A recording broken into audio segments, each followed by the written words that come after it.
Good morning, everybody. Welcome to Petra's Happy Place. Today is devotional number 41, and it is entitled Appreciating Your Spouse.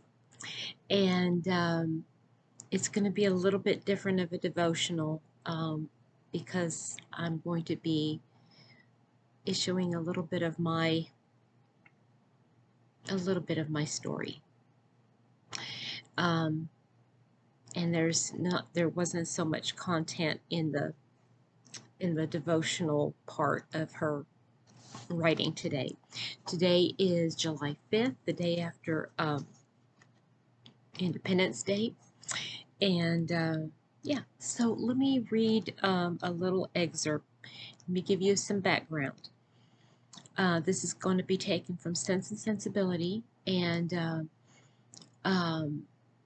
Mrs. Palmer is the son, excuse me. Okay, let me go back. The whole story is about Eleanor and Marianne, and Eleanor and Marianne and their mother. Oh goodness, the name just now escapes me. Okay, I can't think of it. So, anyway, the family goes to live on the estate of the mother's cousin and his mother-in-law, and they are there, and the other daughter of the mother-in-law, kind of confusing, but it's like all in the family, and they all live on this one estate. Anyway, she comes to visit, and she is married, and she's got a little child, and a child. She's got an infant baby, and or she might even be pregnant at the time. I don't know. Anyway, the story is about the couple, Mr. and Mrs. Palmer. And Mrs. Palmer, the daughter, she's just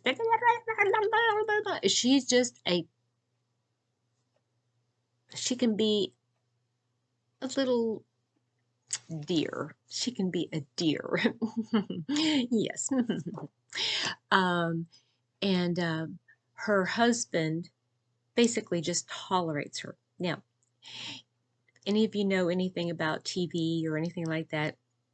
If you've seen the show House, it ran a long time. Was the character was played by Hugh Laurie, and Hugh Laurie plays this character of Mr. Palmer, and he is just he comes off with this appearance of very superior. I can't be bothered to even be here, because I have better things to do, and it's just a really odd match. Okay, so here we go. Charlotte, who was Mrs. Palmer, laughed heartily to think that her husband could not get rid of her, and exultingly said that she didn't care how cross he was to her, as they must live together. It was impossible for anyone to be more thoroughly good-natured or more determined to be happy than Mrs. Palmer. The studied indifference, insolence, and discontent of her husband gave her no pain, and when he scolded or abused her, she was highly diverted. "Mr. Palmer is so droll," she said in a whisper to Eleanor. "He is always out of humor." Eleanor was not inclined, after a little observation, to give him credit for being so genuinely and unaffectedly ill-natured or ill-bred as he wished to appear. His temper might perhaps be a little soured by finding, like many others of his sex, that through some unaccountable bias in favor of beauty, he was the husband of a very silly woman. But she knew that this kind of blunder was too common for any sensible man to be lastingly hurt by. It was rather a wish of a distinction, she believed, which produced his contemptuous treatment of everybody and his general abuse of everything before him. It was the desire of appearing superior to other people. The motive was too common to be wondered at, but the means, however, they might succeed by establishing his superiority, and ill breeding was not likely to attach one to him except his wife. Okay, what does all that big words mean? Basically, he married her. He married her. There was a reason why he married her. And it was very likely because she was beautiful. And that's what he wanted. He wanted somebody of beauty. So now he's got to deal with it. And there's a reason why he stayed married to her. There's got to be a reason. And the bottom line is that they are married. Yes, they are very ill. It looked to be on the outside to everybody else. Was an ill match. Eleanor didn't understand it because there didn't seem to be like just like this romantic kind of love, And remember, we saw her sister, Marianne, have this all romantic kind of love with Mr. Willoughby. And so maybe she was comparing apples to oranges. Who knows? But I bet in Eleanor's mind, she's trying to see the best in people and understand the way men and women work, and understand that there is got to be a balance of all of that. Okay, I'm going to read a scripture verse coming out of Ephesians, and I'm just going to read one verse, okay? Just one verse. It's Ephesians 5, verse 33. And this is kind of like summing up the relationship between husbands and wives. Nevertheless, each individual among you also is to love his own wife even as himself, and the wife must see to it that she respects her husband. Okay, we didn't see any of those in that little excerpt, and that's the point. We need to show appreciation and love for each other. That makes a strong marriage. The Bible talks a lot about marriage, and one of the things that is said about marriage is that it reveals the mystery of God. That's a big theological topic, and we are not going to get into it because I am not going to propose that I know that subject well at all. I've been having issues lately. As most of you know, Mr. Happy and I have been married now for going on 6 years. 6 years? 6 years. No. Oh, goodness. Goodness me. I don't know. 7 years. It'll be 7 years. And previously, I had been married, and he had been married to another woman. I'm not going to talk about his story. That's his to tell. Talk about my story. It wasn't until I was about 20 years into the marriage that I realized that my husband at the time had been emotionally and mentally, spiritually abusing me. He would, and all of this was done, mind you, in the privacy of our own four walls. The children never really saw this, heard it. He would mock me. He would call me fat. He didn't say it in those many words, but I very well knew the meaning. And when I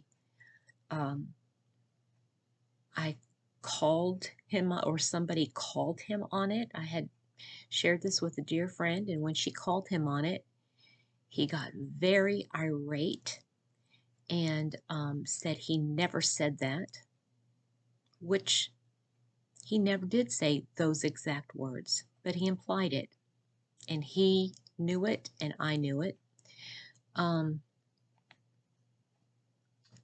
He mocked me, saying that there was nothing I could do, because I wouldn't dare leave him because I couldn't afford to, and that the only reason I stayed with him is that he provided for me, and I'd never be able to make it on my own. At the very end of things, he went so far as to call himself God, and that if I didn't do exactly as he said in the way he said it, I would be disobeying God, and that I would be, in his perspective, in the world's perspective, I would be a sinner that had to be dealt with. It was not a good place to be. Those were just the things I can talk about. There were times where he would put holes in the walls. He never struck me, ever, because he knew that his job could be jeopardized. He was a police officer. He worked for the Secret Service.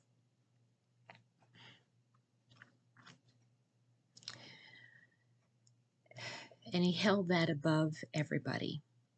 That made him more important than everybody. In short, he was very narcissistic. I didn't know that term until after I had left him and gotten divorced.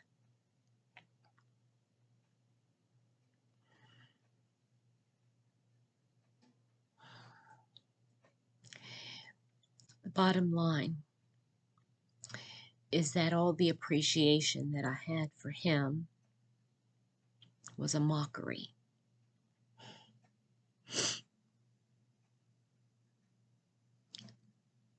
It was a very tough time. Like I said, he would put holes in the walls. He even bent, and I think, those metal duct things that go through the walls for air to go through. Yeah, he I think he broke his hand. He got so mad, he hit one of those those ductworks, bent up the wall, and I think he broke his hand. I laugh now. Of course, he didn't think it was all that funny at the time. But it was a very, very bleak time. And in removing myself from the situation, he made it that I removed myself from my children, which was yet again another abuse of power. So when Mr. Happy and I met, I was broken. I was totally broken still. Of course, our psyche wouldn't allow, human nature. We don't want to ever think that we are broken and I could conquer anything.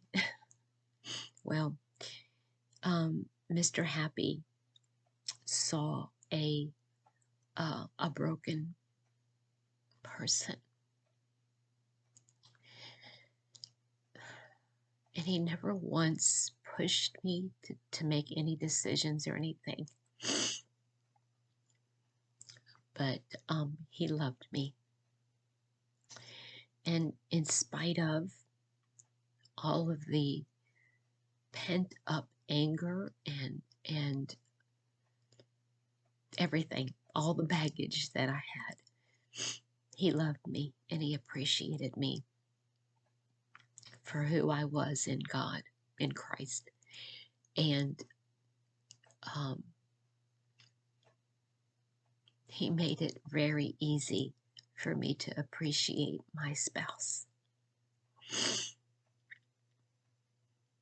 We're very much an odd match, much like, I would say, much like Mr. and Mrs. Palmer. You might to describe our relationship on the outside, very much like that. But, you know, what is not told in a story sometimes speaks volumes, doesn't it? We're never told in the story Sense and Sensibility what went on behind closed doors with Mr. and Mrs. Palmer, are we? And the same thing with Mr. Happy and me. We're very ill matched. Let me just say, we're very ill matched. But we can still appreciate each other. We can show each other love and respect. And it works. I wanted to share all of that with you guys because there are many who go through the same have many of the same problems, issues. We don't know on the outside what's going on in the inside many, many times. And we just need to be very, very cautious when we say things, because we can never judge another person if we don't know all the facts. Now, I'm not saying that it's okay to judge people, even though I do believe that the scriptures do say that we are to judge people by their fruits. You know, if somebody claims to be a believer and is not living that life in obedience to Christ, yeah, we can basically judge that person and say, hey, they're not behaving Christ-like. Because we've learned in many of the previous devotions that, you know, what comes out of the mouth is from the overflow of the heart, right? So anyway, for those of you out there that are struggling in some way, please know that I'm praying for you. I'm praying for you. I love you guys. I hope you have a wonderful week. Today is Monday, again, the 5th of July, and I hope everybody has a wonderful, wonderful week. All right. We'll talk to you later. Bye-bye.